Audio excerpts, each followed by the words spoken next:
Hey everybody, Wes here again. Transbrake stuff is finally gonna happen. I've been kind of lacking at truck stuff because scrap goblin. Croc for scale. Anyway, I got this old beast fired up and spent 3 days compiling the sketch that Zach sent to me. It was so big that it was like 3 megabytes. Don't mind my lunch. Anyway, Zach told me I had to do like BFH or something like that thing on the tune. I'm rambling. So I've got the ESP32 code written, and now I just got to pull the radio back out. And there's the Transbrake water meth and bump box control right there. Just going to unplug that power. And now I need to populate a few more pins because my Transbrake was down here until I fried. Oh, there goes everything. Oh, there's a Mirage bar. Look at that. Snacks. Until I fried the ESP32 that was here, and I ended up having to use it there. And Zach was like, well, save you 20 bucks and kind of amalgamate all of the code into this guy. So we're really going to put this one to the test. I've had 2 iced coffees, by the way, so you might as well get used to this today. So here is, you know, bump, brake button, and then the output out to the shift solenoid, which I think is this wire right here. There's the solid state relay, and I just need to pin that over to this one, and I'm going to keep that breakout board just because, you know, it's already there. And if I buy another ESP32, I can use that to control something else. So I'm going to go and do that. I'm not going to be recording a bunch in between this because I know I'll mess it up, and then I'll end up frying something else. So we'll check back in a second. I don't know if I'm going to leave the solid state relay right there, or if I'll try to put it in here somewhere. I kind of doubt I'll have room, but I don't know, maybe it'll go over there somewhere. That way the little fan dude right there will keep everything nice and cold, and all the wiring will be in a nice clean package. I've got everything disconnected from down there. I think I'm just going to leave my solid state relay where it is because I already got the round hooked up. I know everything works. So I'll just grab a new set of shielded wire. Kirk gave me a bunch, so I'm going to run a new wire up to here. Here are my 3 trigger wires. So here's the arm switch. Right there is bump. Over here is brake. I just got to hook those up, hook the drains to another ground, which I already have a drain ground right there. So I'll just twist them all around there and figure out where I'm going to find enough ground. So I'll probably have to piggyback off a couple more grounds and make some star ground, I guess. And only a couple more minutes we'll have this done and put it back together and hopefully start testing. I know I'm gonna have to replace this arm switch because it was kind of jittery. Like if I press on it, then it would turn on the beep on my multimeter, but if I just do that, then it wouldn't beep. So I've got to change that one out. Other than that, this is pretty much good to go. I think I am ready to test this out. Yep, it looks disgusting. Don't worry about it. It's gonna be all hidden behind that. Anyway, here's the arm switch. I just changed that one out, so hopefully it works better than the last one. Everything else is hooked up. I've got the bump and the arm and solid state relay and all that wired in. I don't know where my power wire went. Oh no. Oh wait, now here it is. Where did that go? Down here somewhere. Oh, there you are. So I just gotta plug that in. Okay, got that plugged in. So, where are you? Oh, there you are. Keys. Come on, work. All right.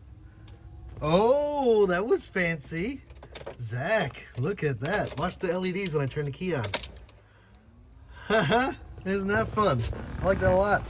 All right, so things are there. Let's see. Oh.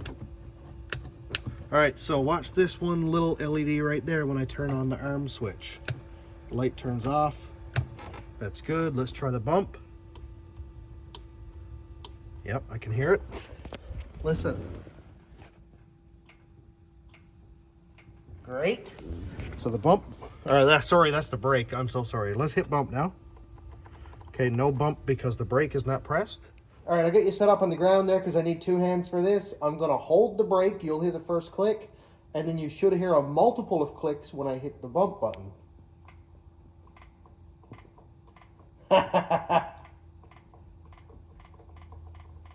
That is awesome. The brake and the bump work.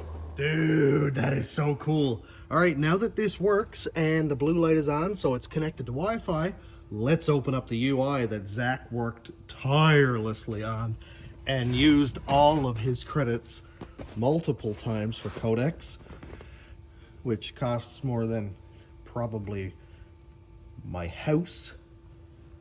Oh, that is phenomenal. All right, let me just turn off the heat. There we go. Hear a little fan going? That little fan, that thing puts in work, dude. Keeps everything nice and cool in there. All right, hook up to the Google machine. Wi-Fi on this is already hooked to the Google machine. Watermeth.local. Oh, look at that. Autofill.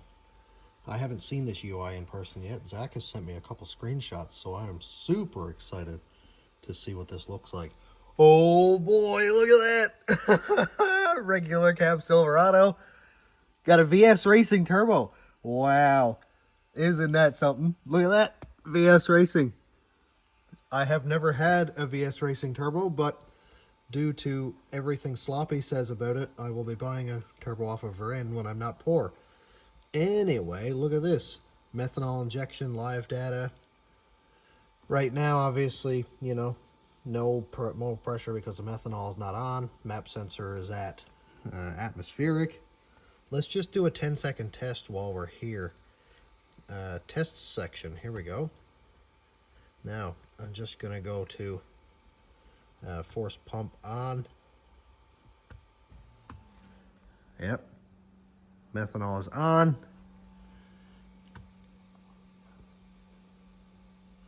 I'm gonna force the injectors on and just go 10% duty cycle. Yep, all right, that works. I just wanted to make sure that worked. Not gonna fill my charge tube full of methanol. So at least I know the test section works. That's beautiful. Awesome. Now, while we're here, let's get a few of these LEDs on. And what I'm gonna do is go manual boost cut, and it should turn on a red light. Oh no, yellow light, I'm sorry. Boost cut is yellow light. Timing light. Timing cut is the red light. So let's go manual timing cut. Yep, look at that. And listen to the relay outside. Yep, that works. Low level should turn on the blue light. And okay, yep, it's got boost cut. So it doesn't cut the timing if the level is low. So that's a nice sign, I like that. Rail differential pressure fault. Yep, that turns on the red light. That means that the methanol is not building enough pressure. That's beautiful. Rail differential pressure boost cut retention. Okay, boost cut. Yep. Probably should have explained that we have blue for low water methanol level. Windshield wash is blue, so that that made the most sense. Also, Breaking Bad, blue meth. Yellow is boost cut, green means we're actively spraying, and red means there's a timing cut. That's the bad guy right there. We don't want that red one. I forgot to plug in the methanol today when I was driving up the road, and this thing was going 20 to 1, and I was not happy. All right, so this is all very fun. I like it a lot. I kind of want to fire it up and see if it actually holds the gear with the Transbrake on. I suppose I should also clarify, this has a D1 Transbrake. It's a modified separator plate that Quinn had made up and Zach sent to me. This was well back before Christmas, I think. When I was building the 4L80, the guys mailed it to me and I have it put in. Zach got the Transbrake and bump box code done and he made up the UI. So now we're finally getting to test it months and months and months later. We're going to test it right now before this video is over. Hopefully, fingers crossed, everything works. That is super exciting. I will have another full video on going through every test, every pressure and all that stuff. That's for the nerdier of us. But right now, this is hooking up wiring and testing the Transbrake. Well, I've got the truck outside here warming up so I don't split the block or anything crazy like that. I'm not going to go nuts and really build up boost. I'm not quite sure how I'm going to limit this yet. The launch control in the PCM needs the brake to activate, my two-step needs a button to activate, which is on my brake pad. So I may have to wire my two-step, the MSD two-step, into my Transbrake button. So I'll figure that out. But as for right now, let's just test the function. Normally what I have to do is really hold down the foot brake, put the gas to the floor, and it'll come up to the launch control RPM, which is about 3,000 I think right now, but it still wants to push through and spin the tires. With the Transbrake, it's going to lock it in first and reverse so that the output shaft cannot turn, so there's no load at all. And the bump box is going to allow it to go bump, bump, bump just a little bit at a time. So let's try it out.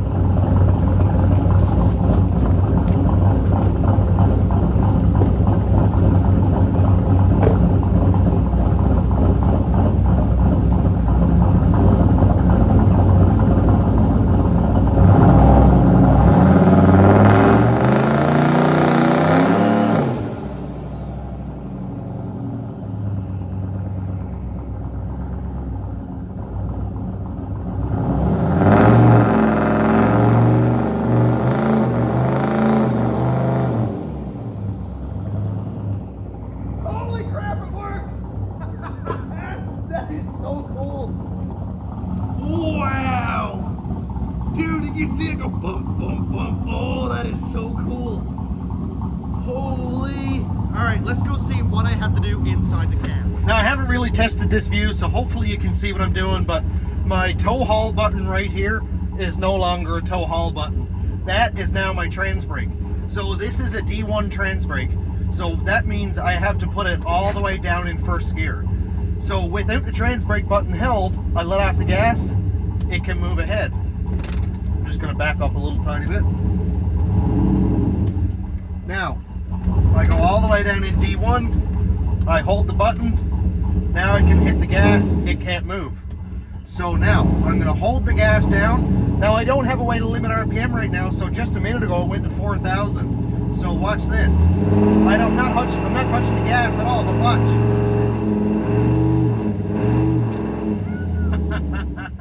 Now I'm not gonna do anything, I'm not gonna launch it right now, but essentially what I have to do, and this is where people usually go with a ratchet shifter, is what I have to do is hold the brake, hit the gas, bump, bump, and then let off the button, go right to third. Because third gear is where that's the party gear in this thing. If I keep it down in first, it's just gonna hit the limiter in first gear and go bop, bop, bop, bop, bop, and then it's just not gonna work. So, all right, let's try a little teensy one. This is in two-wheel drive, so it's really gonna do nothing anyway. Okay, so brake is on. Okay, I'm just gonna hold some RPM.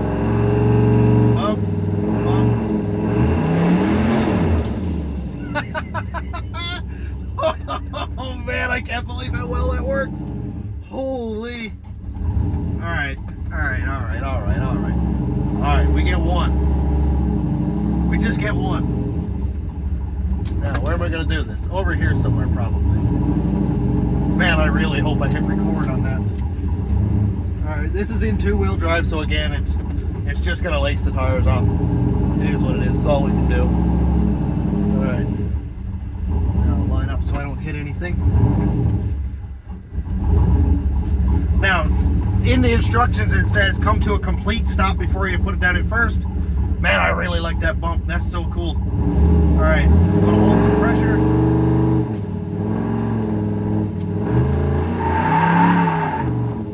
See, I put it up in drive. So I'm going to have to make some kind of stop or something so I don't put this up in drive or reverse, or neutral, sorry, because it definitely can do that. Now, just on like part throttle, I left about 10 feet of rubber there. It wasn't building any boost or anything like that, so you know it's not gonna really do anything crazy.